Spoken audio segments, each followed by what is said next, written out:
नमस्कार। आज के इस खास सामरिक विश्लेषण में हम सीधे नागालैंड के बेहद चुनौतीपूर्ण पहाड़ों में उतरने वाले हैं। एक ऐसा हाई स्टेक्स मिलिट्री ऑपरेशन जिसने भारतीय सेना के विशेष कमांडोज की रणनीतियों और उनके असाधारण टैक्टिकल मैन्यूवर्स का कड़ा इम्तिहान लिया।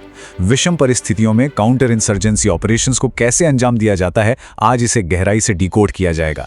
तो चलिए बिना देर किए आज के इस विषय में उतरते हैं।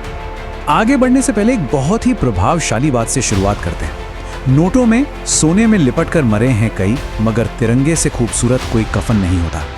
देखिए, ये सिर्फ एक कविता की लाइन नहीं है, ये उस सर्वोच्च बलिदान और अदम्य साहस का प्रतीक है जो हमारे सशस्त्र बलों के हर कदम, हर फैसले को प्रेरित करता है। जब हम इन सामरिक ऑपरेशंस की बारीकियों को समझेंगे तो इस बुनियादी जज्बे को दिमाग में रखना बहुत जरूरी है। यही वो कोर एनर्जी है जो एक सैनिक को शून्य विजिबिलिटी में भी एकदम फ्रंट लाइन पर टिके रहने का हौसला देती है।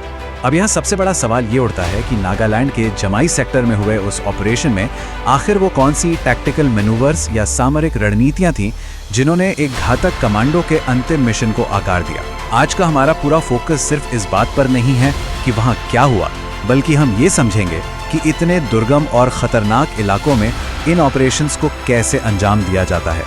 इस पूरे सिनेरियो को समझने के लिए जरा वहाँ के माहौल की कल्पना कीजिए।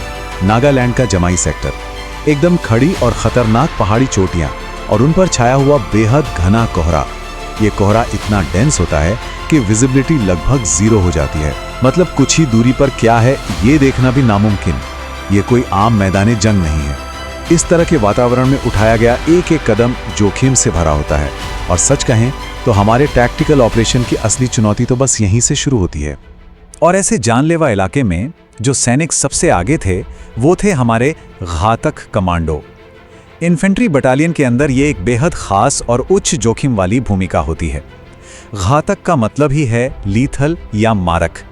जब भी इलाका चुनौतीपूर्ण होता है या फिर दुश्मन पर सीधे हमला करना होता है तो यही कमांडो वैनगार्ड यानी एकदम अग्रिम पंक्ति का नेतृत्व करते हैं। शहीद आबिद अली भी इन्हीं घातक कमांडोज का हिस्सा थे जो इस खतरनाक मिशन में अपनी टीम को लीड कर रहे थे।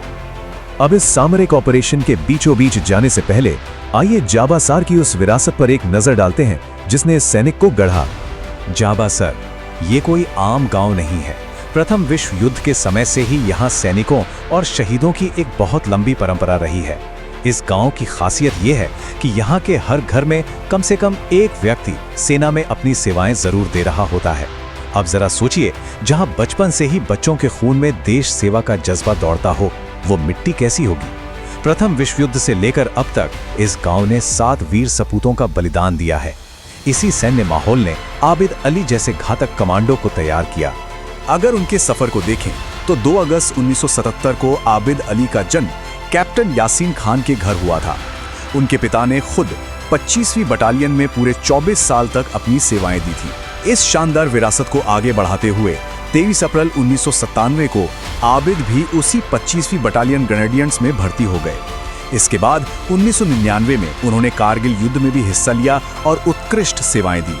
अब यहाँ एक बहुत ही दिलचस्प सामरिक अंतर देखने को मिलता है। कारगिल युद्ध जो 1999 में हुआ था वो एक कन्वेंशनल वॉर यानी पारंपरिक युद्ध था जहां दुश्मन की सेनाएं सामने थीं। इसके लिए उन्हें ऑपरेशन विजय मेडल भी मिला। लेकिन नागालैंड की जो तैनाती थी वो बिल्कुल अलग गेम था। ये काउंटर इंसर्जेंसी ऑपरेशन था। यहाँ दुश्मन की कोई तय सीमा नहीं होती, वो छिपकर वार करते हैं। इसके लिए आपको अत्यधिक ऊंचाई वाली पहाड़ियों पर सघन गश्त करनी पड़ती है। दोनों की रणनीतियों में, दोनों के टैक्टिक्स में जमीन आसमान का फर्क होता है। तो अब आते हैं सीधा जमाई सेक्टर के उस ऑपरेशन पर और करते हैं इसका सामरिक विश्लेषण। अगर इस ऑपरेशन को स्टेप बाय स्टेप डिकोड किया जाए तो सबसे पहले चोटी पर कुछ असामान्य हलचल डिटेक्ट की गई। तुरंत ही प्लेटून ने अपना एडवांसमेंट शुरू किया। लेकिन जैसा कि बताया, कोहरा इतना घना था कि विजिबिलिटी बिल्कुल शून्य थी। इस पूरे ब्लाइंड स्पॉट में अपनी घातक ट्रेनिंग का इस्तेमाल करते हुए आबिद अली और उनकी टीम ने पॉइंटमैन के रूप में फॉर्मेशन को लीड किया और एकदम खड़ी चट्टान पर वर्टिकल असॉल्ट शुरू कर दिया। इस पॉइंट पर वैनगार्ड्स बर्डन को समझना बहुत जरूरी है। जब कोई सैनिक फ्रंटलाइन पर होता है तो हर अनजान खतरे का सबसे पहला वार उसी को झेलना पड़ता है। आबिद अली प्लेटून में सबसे आगे वो वर्टिकल चढ़ाई कर रहे थे और दुश्मन पहले से ही ऊंचाई पर सुरक्षित पोजीशन लेकर बैठा था। हम सभी जानते हैं कि सामरिक नजरिए से जो ऊंचाई पर होता है उसे हाई ग्राउंड एडवांटेज मिलना तय है। और बिल्कुल ऐसा ही हुआ। इसी हाई ग्राउंड का फायदा उठाकर एम्बुश कर दिया गया। जैसे ही हमारे कमांडोज चोटी के करीब पहुंचे, घने कोहरे को चीरती हुई ऊंचाई से अचानक भारी गोलीबारी शुरू हो गई। ये एकदम क्लासिक एम्बुश की स्थिति थी। दुश्मन को भनक लग गई थी कि सेना ऊपर आ रही है और उन्होंने कोहरे में छिपकर सरप्राइज अटैक कर दिया। ऐसे क्रिटिकल मोमेंट्स में 1 सेकंड की भी देरी पूरी प्लेटून के लिए घातक हो सकती है। लेकिन यहीं पर घातक कमांडोज की रिफ्लेक्स ट्रेनिंग अपना कमाल दिखाती है। पीछे हटने या कवर ढूंढने में समय बर्बाद करने के बजाय टीम ने तुरंत काउंटर एम्बुश मैन्यूवर एग्जीक्यूट किया। इसका सीधा सा मतलब है बिना कवर के भी तुरंत अपनी पोजीशन होल्ड करना और दुश्मन के फायर की दिशा को भांपकर हैवी सप्रेसिव फायर शुरू कर देना।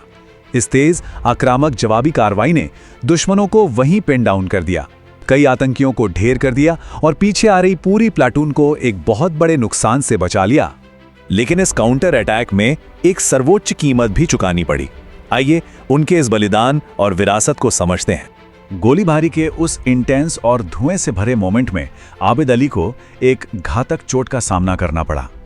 जवाबी फायरिंग करते वक्त एक गोली सीधे उनकी आंख के ठीक नीचे आकर लगी। उनके साथियों ने बिना एक पल गंवाए उन्हें तुरंत वहां से इवैक्यूएट किया और अस्पताल पहुंचाया। ऑपरेशन तो अपनी गति से चलता रहा, लेकिन अस्पताल पहुंचने के कुछ ही देर बाद उन्होंने अपना सर्वोच्च बलिदान दे दिया। फ्रंटलाइन कॉम्बैट सच में कितने अप्रत्याशित और तेज होते हैं, ये घटना इसकी बिल्कुल स्पष्ट तस्वीर पेश करती है। और 19 की ये संख्या सिर्फ एक कैलेंडर की तारीख नहीं है। 19 दिसंबर वो दिन है जिसे अब आधिकारिक तौर पर शहीद आबिद अली के शहीदी दिवस के रूप में मान्यता दी गई है। ये दिन हमेशा उस अदम्य साहस और उन बेखौफ सामरिक फैसलों की याद दिलाता रहेगा जो नागालैंड की उन दुर्गम चोटियों पर शून्य विजिबिलिटी के बीच लिए गए थे। इस असाधारण बलिदान को राष्ट्र ने पूरे सम्मान के साथ सहेजा है। 15 अगस्त 2003 को तत्कालीन राष्ट्रपति डॉक्टर APJ अब्दुल कलाम द्वारा उनके परिवार को सेना मेडल से सम्मानित किया गया। इतना ही नहीं, उनके पैतृक गांव जाबासर में मौजूद स्कूल का नाम भी आधिकारिक रूप से उनके नाम पर रखा गया है, ताकि आने वाली पीढ़ियां इस विरासत को कभी न भूलें। वो हमेशा के लिए उस गांव के उन 7 गौरवशाली शहीदों की सूची में अमर हो गए। अगर इस पूरे जज्बे, इस पूरी भावना को कुछ शब्दों में पिरोना हो तो ये पंक्तियां बिल्कुल सटीक बैठती हैं। दिल से निकलेगी न मरकर भी वतन की उल्फत, मेरी मिट्टी से भी खुशबुए वतन आएगी। ये उस असली मोटिवेशन को दिखाता है जिसके चलते एक घातक कमांडो ये जानते हुए भी कि चोटी पर मौत घात लगाए बैठी है, बिना किसी झिझक के सबसे आगे रहकर वर्टिकल असॉल्ट करता है। इस पूरे सामरिक विश्लेषण के अंत में एक बहुत ही अहम सवाल छोड़कर जाना जरूरी है। हम अक्सर बहादुरी के किस्से सुनते हैं, लेकिन जब हम जमाई सेक्टर जैसी जगह की टैक्टिकल रियलिटीज को समझते हैं, जैसे वो घना कोहरा, वो एकदम खड़ी चढ़ाई और वो अचानक हुआ एम्बुश, तो क्या काउंटर इंसर्जेंसी ऑपरेशंस में दिए गए इन बलिदानों को देखने का हमारा नजरिया और भी ज्यादा गहरा और सम्मानजनक नहीं हो जाता? इस मिलिट्री ऑपरेशन के पीछे की इन सामरिक जटिलताओं और रणनीतियों को गहराई से समझने के लिए हमारे साथ जुड़े रहने के लिए धन्यवाद।